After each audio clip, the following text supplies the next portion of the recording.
Bonjour à tous. Dans cette partie de notre formation, nous allons créer une instance EC2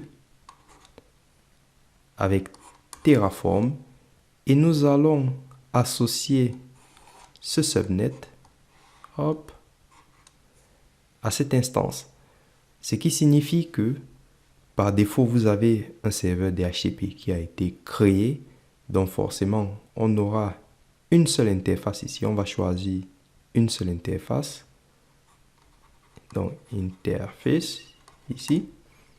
Et on va associer le subnet public. Du coup, si on a un serveur DHCP qui a été créé automatiquement, en associant le subnet public à cette instance EC2, une adresse IP sera fournie à cette interface. Alors, qu'est-ce qu'il nous faut d'autre pour créer notre instance EC2? Il faut forcément EBS, donc le disque dur. Et ensuite, il nous faut une clé. Donc, une clé publique, il faut la générer. Et ensuite, qu'est-ce qu'il vous faut? Il nous faut un groupe de sécurité. Paramètres obligatoires. Groupe de sécurité. Donc forcément, nous avons déjà identifié certaines ressources. Donc ici, nous avons les groupes de sécurité. Ici, les clés. Ici, l'EBS. Et ici, les EC2. Donc forcément, on aura AWS underscore instance ici. Ensuite, dans EBS, on aura AWS underscore. On va aller chercher, bien sûr. Et ici, on ne va pas créer la clé avec Terraform. On va la générer directement sur AWS. Et ici, on va aller chercher les security groups. Donc AWS underscore, on va chercher. Très bien. Nous allons nous rendre sur la documentation officielle de Terraform pour identifier ces 1, 2, 3, 4 ressources. Il y en aura d'autres. Donc, je viens ici et on va aller sur la documentation officielle.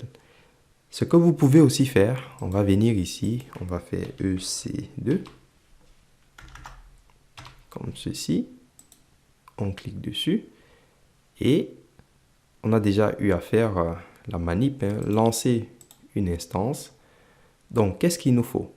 Vous avez identifié le tag ici. D'accord? Donc, il faut donner un nom à l'instance. Ça, c'est le tag. Et ensuite, vous avez les images. Donc, on aura du coup notre EMI ici. Donc, il faut récupérer ceci.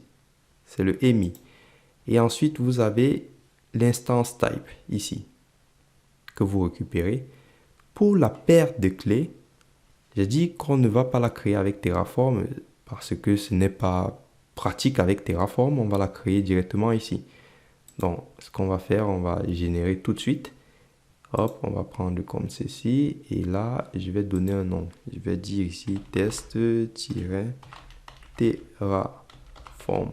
Par contre, conservez bien ce nom-là.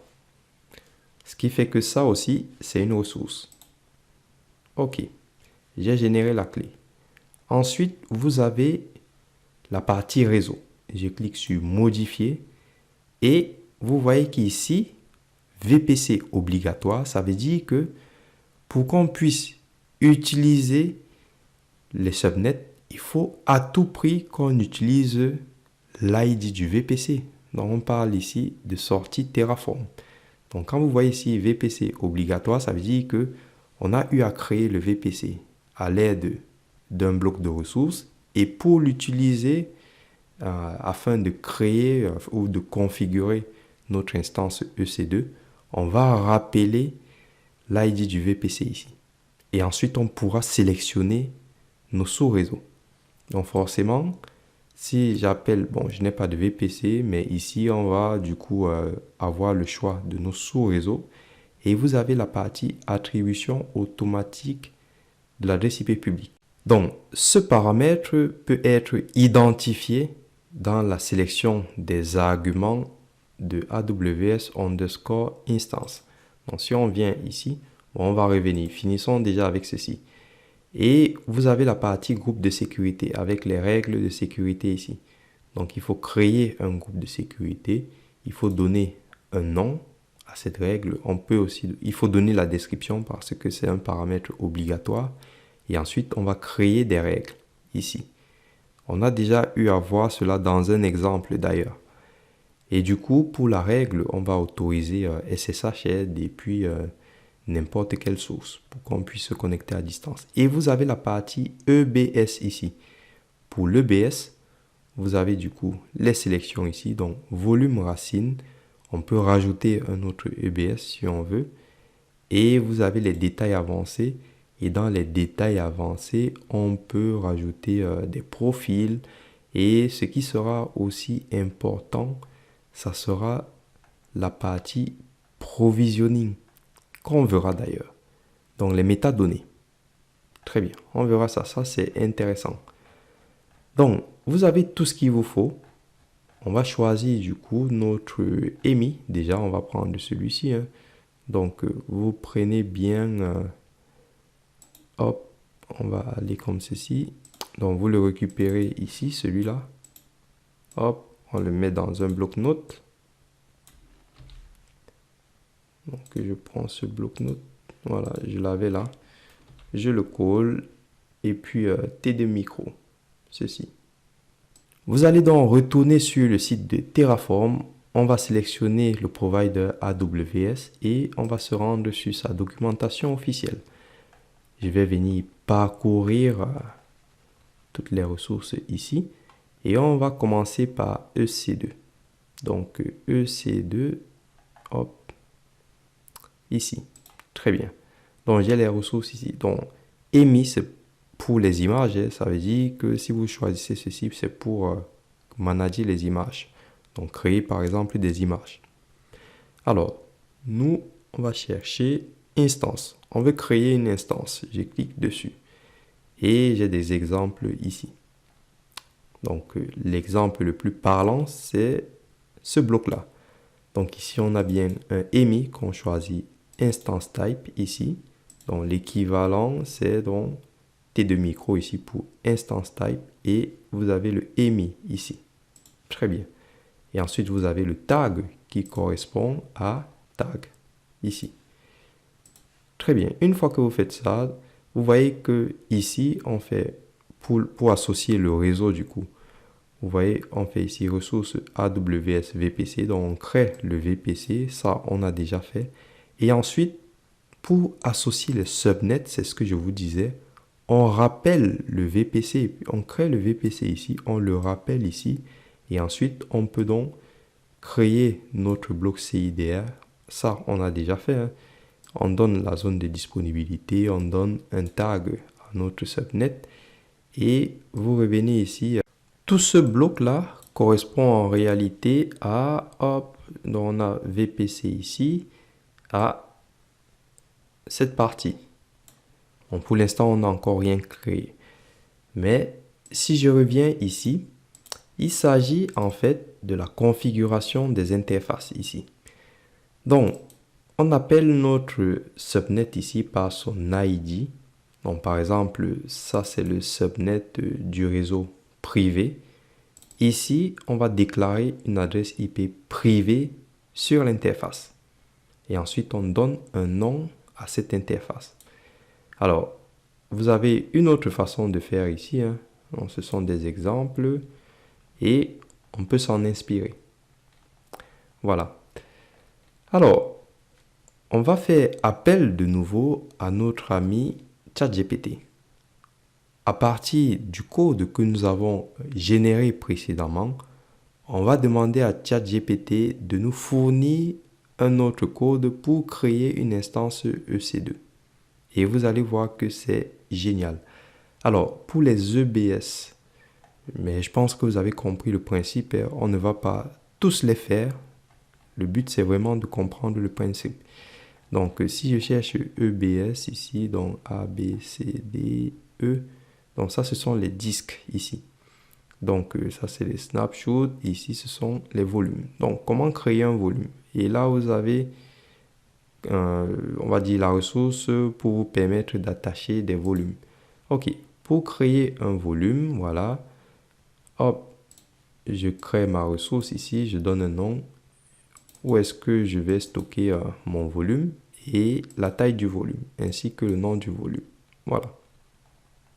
Et ensuite, vous avez les autres paramètres ici. Voilà. Voilà comment on crée un volume. Donc, c'est simple. Et en gros, ça correspond à ceci. Donc, si je viens ici, ça correspond à ceci. Alors, si je reviens d'ailleurs ici, donc on a la taille, vous avez d'autres paramètres comme les IOPS ici. Alors, vous avez snapshot, vous avez les types ici. Donc, default, c'est ça. Et si on revient ici, ça correspond à ça. Vous voyez? Tout ça. Donc, le jeu, c'est vraiment d'identifier tout. Il n'y a pas de magie. Vous partez d'abord sur AWS. Vous essayez d'identifier toutes les ressources que vous souhaitez créer avec Terraform. Et vous concevez tranquillement votre code. Alors, juste une remarque. Pour le cas d'EBS, par exemple, vous voyez que c'est une fonctionnalité d'EC2. C'est pour cela que EC2 est entre parenthèses. Parce que si vous venez ici et vous recherchez EBS, vous n'allez pas le trouver. Par contre, si je regarde au niveau des fonctionnalités, j'ai les instantanés et j'ai les volumes ici. Donc en cliquant dessus, je vais tomber directement sur les volumes et lorsque je crée du coup mon volume qui est mon EBS, je peux donc facilement avoir toutes les informations. Par exemple, la zone de disponibilité, les IOPS, la taille, le type de volume. C'est donc tout ça qu'on va retrouver ici. Vous voyez, zone de disponibilité, la taille, etc. Voilà. Donc, c'est aussi bien de remarquer cela. Donc, EBS, entre parenthèses, EC2, ça veut dire qu'il faut aller dans EC2 et rechercher les EBS. Voilà. Donc, c'est bien d'identifier cela. OK. Donc, c'est parti. On va passer sur ChatGPT. OK, nous sommes sur ChatGPT. Je vais rapidement l'actualiser parce que parfois, il bug. Il bug, par contre. Il y a beaucoup de personnes qui travaillent sur ChatGPT. OK, voici le code que nous avons utilisé précédemment. Je vais dire à ChatGPT, crée une instance EC2 avec Terraform. Je mets 2 points. Voici ce que tu vas faire. Il dit l'instance va s'appeler Ubuntu. Voilà, je vais écrire ensuite, je reviens vers vous. Très bien, j'ai fini de donner les instructions à l'IA. Alors, pour rappel, ce n'est pas de la triche. Si vous êtes des développeurs ou si vous avez eu la chance de suivre des cours d'algorithmie, vous savez que avant de commencer à traduire en fait des instructions sur un code, vous devez d'abord écrire l'algorithme. L'algorithme, c'est une suite d'instructions qui est lisible comme vous voyez là. Donc en fait, j'écris du texte et ensuite je vais traduire ce texte en code. C'est ça l'algorithmie. J'ai eu la chance d'avoir des très bons profs en algorithmie. C'est pour cela que j'ai moins de difficultés sur les langages de programmation. Parce qu'il faut d'abord écrire l'algorithme avant de le traduire.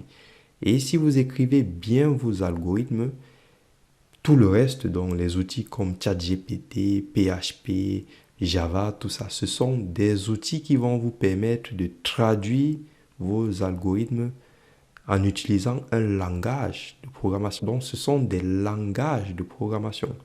Et c'est le même principe que l'intelligence artificielle. Donc là, j'ai écrit mon algo et je demande maintenant à ChatGPT de traduire ce que j'ai écrit.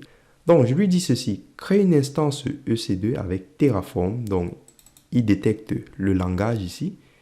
EC2, il détecte que c'est du AWS. Et je mets 2 points. Je dis, voici ce que tu vas faire.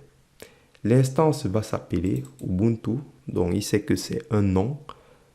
Comme type, tu utiliseras bon, bon, il s'en fout un peu, hein, il arrive à corriger. Tu utiliseras T2.micro et comme EMI, tu utiliseras ceci. Déploie l'instance dans la zone de disponibilité ist. Il faut que je lui donne quand même la zone de disponibilité parce que dans le code, il a créé plusieurs zones de disponibilité. Et ensuite, tu donneras une adresse IP statique parce que là, c'est un serveur que je veux déployer. Et si vous déployez les serveurs, il ne faut pas fournir des adresses IP dynamiquement parce que le bail peut voilà, expirer et votre serveur change d'adresse IP et ça peut devenir problématique pour vous. Donc voilà. Donc derrière aussi, il y a de la réflexion. Et je dis à cette instance, à la carte réseau du réseau privé. Donc qu'est-ce qu'il va faire? Il va regarder ici qui est le subnet privé, qui est le subnet public. Il va regarder ça avec les mots-clés ici. Il voit public là et il voit private quelque part. Donc il va réussir à traduire ceci.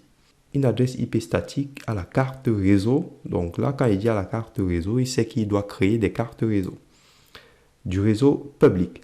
La carte réseau public doit avoir une IP publique et l'instance doit pouvoir aller sur Internet. Quand je lui dis ça, qu'est-ce qu'il va faire? Il va associer la passerelle par défaut, hein, donc le routeur, à mon instance. Donc, il va se charger de créer l'interco.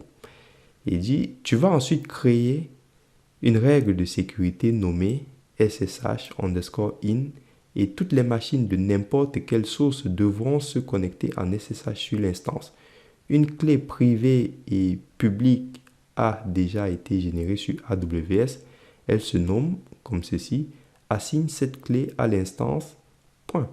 L'instance doit avoir un disque dur d'une taille de 10 Go. C'est tout. Et là, je vais générer le code. Bon, ça bug parce que si je n'utilise pas rapidement, il m'éjecte pour que les autres puissent travailler. Donc là, je vais réactualiser. Très bien, après avoir actualisé, je vais reprendre mon script de la première partie. Donc, on va venir sur, hop, on a dit VPC. Je vais venir sur VPC ici. Je vais prendre tout ce code-là et je vais le fournir à ChatGPT. Je le fournis comme ceci. Je dis, explique-moi ce code. Voilà.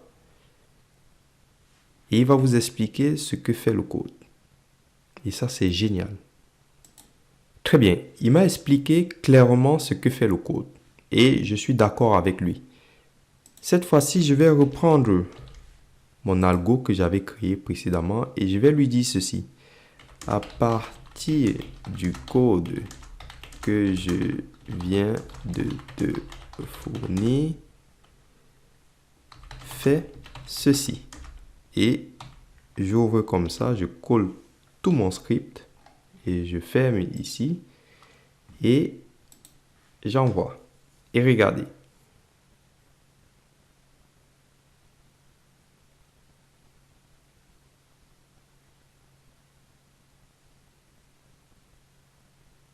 Donc, il me réexplique clairement ce que je demande. Donc, il retraduit ce que j'ai dit pour qu'on soit d'accord. Et là, il commence à générer le code. Donc, tout ce que j'ai à faire, c'est surveiller que le code soit bien écrit. De toute façon, dès qu'il me fournit le code, moi, je récupère le code et je le retravaille. Je le revérifie. Et si c'était vous, le temps d'aller sur Terraform, aller récupérer les blocs, aller sur AWS, faire la comparaison, etc. Et regardez, il vous donne la description, tout, il fait tout, les amis, il fait tout. Le jeu, ça sera de prendre ce code-là et de retravailler ce code. Donc voilà. Donc je copie tout ceci et je vais venir du coup dans ça. On va vérifier de toute façon si c'est bien fait. Alors, je vais créer un nouveau fichier. Je vais coller ceci. On regarde si on est bien aligné. Donc, les ingress, ce sont les règles entrantes. Les egress, ce sont les règles sortantes. Donc, j'ai mon groupe de sécurité ici. Tout m'a l'air bon. Donc, je viens ici et là, je vais faire enregistrer sous. Et je vais mettre ec2-instance.tf. Et de toute façon, quand je vais faire mon Terraform plan, Terraform va me dire s'il y a un problème ou pas. Donc, je fais rapidement un clear et ensuite je fais mon Terraform plan. Voilà. Et là, il me dit, hop, hop, hop, attention, il y a une erreur sur la ligne 15. Très bien. Là, il y a un problème. Je vais copier ceci. CTRL-C. Et ensuite, je vais me rendre sur hop, ChatGPT. Et je vais coller l'erreur. Ça, c'est pour le débugage. Et d'ailleurs, si vous êtes en entreprise, il faut aussi penser à faire du débugage. Et ChatGPT peut vous aider à faire du débugage. Très important. Alors, est-ce que j'ai mon code ici? Hop, voilà, je le récupère là, très bien. Je colle ceci et je fais entrer. Il me dit la ligne 15 spécifie l'adresse IP privée statique que l'instance EC2 Ubuntu utilisera pour sa carte réseau publique. Alors, cela signifie que toutes les instances qui se connecteront via cette carte utiliseront une adresse pour se connecter. Il est important de noter.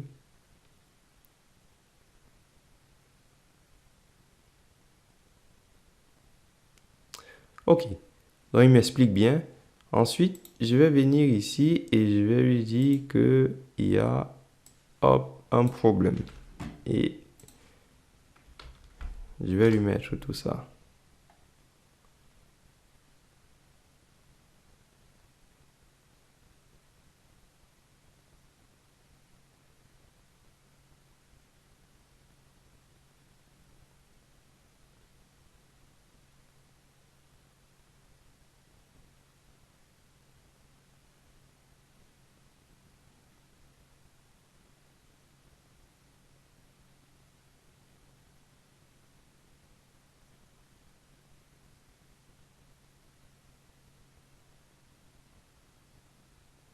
Parfait.